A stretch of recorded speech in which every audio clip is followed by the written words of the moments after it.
नमस्कार दोस्तों, मैं कमला मौर्य अपने YouTube चैनल पे आप सबका स्वागत करती हूँ। आप लोग कैसे हैं? आशा करती हूँ आप सब अच्छे ही होंगे, अच्छे रहें, मस्त रहें और अंत तक मेरा वीडियो देखें, मेरा सपोर्ट करें। मुझे वॉच टाइम का बहुत ज़रूरत है। आप लोग के सपोर्ट के बिना कुछ नहीं होगा। आप लोग मेरा सपोर्ट ज़रूर करें और सब्सक्राइब करें, ज़्यादा से ज़्यादा लोगों को शेयर करें। हमके भाव नाही घर के तोर परान पिया, बाटे परेशान पिया ना। हमके भाव नाही घर के तोर परान पिया, बाटे परेशान पिया ना।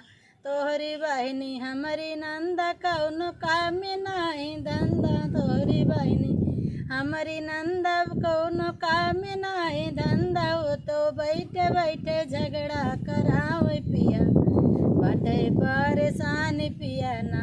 वो तो बैठे बैठे झगड़ा करावे पिया, बाटे परेशान पिया ना। इनका ससुरे में भेज कर चूल्हा और चौका, इनका ससुरे में भेज कर चूल्हा और चौका। हो तो साग रोटी घर में बनावे पिया, बाटे परेशान पिया ना। अपने घर में साग रोटी बनावे पिया, बाटे परेशान पिया ना। हमके भाव नाही घर के तोर परान पिया, बाटे परेशान पिया ना।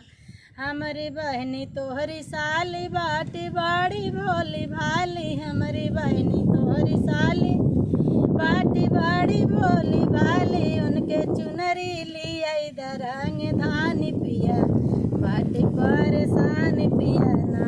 उनके चुनरी लिया रंग धान पिया, उनके चुनरी लिया रंग धान पिया, बाटे परेशान पिया ना। हमका भाव नाही घर के तोर परान पिया, बाटे परेशान पिया ना।